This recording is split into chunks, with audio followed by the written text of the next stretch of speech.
ಇದು ಚಿತ್ರರಂಗ ಅಂತ ಮಾತ್ರ ಅಲ್ಲ, ಯಾವುದೇ ಕ್ಷೇತ್ರದಲ್ಲೂ ಸರಿ, ಗಂಡು ಹೆಣ್ಣು ಕೆಲಸ ಮಾಡುವಂಥ ಯಾವುದೇ ಕ್ಷೇತ್ರ, ನಿಮ್ಮ ಥರ ಜರ್ನಲಿಸಮ್ ಇರ್ಬೋದು, ಪೊಲೀಸ್ ಇರ್ಬೋದು, ವಾಟರ್, ಅಲ್ಲಿ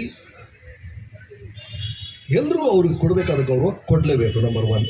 2, ಅವರ ಪ್ರತಿಭೆಗೆ, ಅವರ ಅವರ ಸ್ಕಿಲ್ಸ್ಗೆ ಇರುವಂಥ ಸಂಬಳ ಕೊಡಲೇಬೇಕು. 3ನೇದು, ಆತ್ಮಗೌರವಕ್ಕೆ ಯಾರಿಗೂ ಧಕ್ಕೆ ಬರಲೇಬಾರ್ದು. ಅದು ಯಾವುದೇ ಕ್ಷೇತ್ರ ಇದೆ ಸರಿ, ಇನ್ಕ್ಲೂಡಿಂಗ್ ಸಿನಿಮಾ. ಹಾಗಾಗಿ ಆ ಥರ ವಿಷಯಗಳು ಎಲ್ಲೇ ನಡೆದ್ರು ಅದರ ಪರವಾಗಿ ಯಾರು ಎದ್ದು ನಿಂತು ನಾವೆಲ್ಲರೂ ಸಪೋರ್ಟ್ ಮಾಡೇ ಮಾಡ್ತೀವಿ. It's very important. ಒಂದು ಸಮಾಜ ಆದಮೇಲೆ 50% ಗಂಡಸರು 50% ಹೆಂಗಸರು ಅಂತ ಇಟ್ಕೊಳ್ಳಿ, ನೀವು ಈಕ್ವಲ್ ಇರ್ತಾರೆ. ಆ ಥರ ಇದ್ದಾಗ ಒಂದು 50% ಕೊಡುಗೆ ಹೆಣ್ಮಕ್ಳಿಂದ ನಮ್ಗೆ ಬರಬೇಕಾಗತ್ತೆ. ಅದು ನಮ್ಗೆ ಬರಬೇಕು ಅಂದರೆ ಅವ್ರಿಗೆ ಕೊಡುವಂಥ ಗೌರವ ಕೊಡಲೇಬೇಕಾಗತ್ತೆ.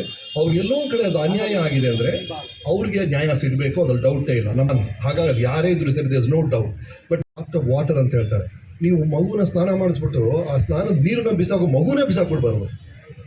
ಇದು ಸಿನಿಮಾ ಅನ್ನೋದು ಒಂದು ಟ್ರೈಲರ್ಗೆ ಎಷ್ಟು ಶ್ರಮ ಪಡ್ತೀವಿ ಗೊತ್ತಂದ್ರೆ ನಾವು. ಒಂದು ಟ್ರೈಲರ್ಗೆ ಇಷ್ಟು ಜನ ಒಬ್ಬೊಬ್ಬರು ಬೆವರು ಸುರಿಸಿ ಮಾಡ್ತೀವಿ. ಸಿನಿಮಾ ಅನ್ನೋದು ಗ್ರೇಟ್ ಆಡೋದು, ವೆರಿ ಕ್ರಿಯೇಟಿವ್ ಮೇಡಮ್, ಸಿಕ್ಕಾಪಟ್ಟೆ ಕೆಲಸ ಮಾಡ್ತೀವಿ ನಾವೆಲ್ಲ.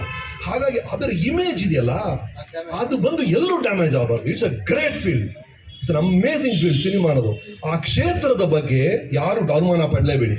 ಅಲ್ಲಿರುವ ಕೆಲವರಿಂದ ಬೈ ಚಾನ್ಸ್ ಏನೋ ಅನ್ಯಾಯ ಆಗಿದ್ರೆ, ಅವ್ರು ತಪ್ಪಾಗಿ ಮಾಡಿದರೆ ಅದಕ್ಕೆ ಏನು ಬೇಕಾದ್ರೆ ಮಾಡಿ. ಬಟ್ ಸಿನಿಮಾ ನಟರು, ಸಿನಿಮಾ ನಟರು ಈ ಥರ ಅಂತ ಜನರಲೈಸ್ ಮಾತ್ರ ಮಾಡಬೇಡಿ ದಯವಿಟ್ಟು. ಬಿಕಾಸ್ ತುಂಬ ಕಷ್ಟಪಟ್ಟಿದ್ದೀವಿ, 30-35 ವರ್ಷ ಭಾಳ ಸಿನ್ಸಿಯರಾಗಿ ಕೆಲಸ ಮಾಡಿದ್ವಿ ನಾವು. ಅದಕ್ಕೆಲ್ಲೂ ಧಕ್ಕೆ ಬರಬಾರ್ದು ಅಷ್ಟೇ. ಹಾಗಾಗಿ ಅನ್ಯಾಯ ಆಗಿದೆ ಅಂದರೆ ಅವ್ರಿಗೆ ನ್ಯಾಯ ಸಿಗಲಿ, ಅದ್ರ ಡೌಟೇ ಇಲ್ಲ. ಆ್ಯಂಡ್ ಈ ಸಮಾನತೆ ಕಳೆದ 1 ಶತಮಾನದಲ್ಲಿ ಹೆಣ್ಮಕ್ಳು ಸಿಕ್ಕಿರುವಂಥ ಸಮಾನತೆ ಎಂಥ ಬ್ಯೂಟಿಫುಲ್ ಆಗಿದೆ ಎಲ್ಲ ಕ್ಷೇತ್ರದಲ್ಲಿ. ಅದು ಮುಂದುವರಿಬೇಕು, ಡೆಫಿನೆಟ್ ಆಗಿ ಸಮಾನತೆ ಸಿಗಲೇಬೇಕು, ಅದ್ರ ಡೌಟೇ ಇಲ್ಲ. ಗ್ಯಾರಂಟಿ ನ್ಯೂಸ್, ಸುದ್ದಿ ಖಚಿತ, ನ್ಯಾಯ ನಿಶ್ಚಿತ.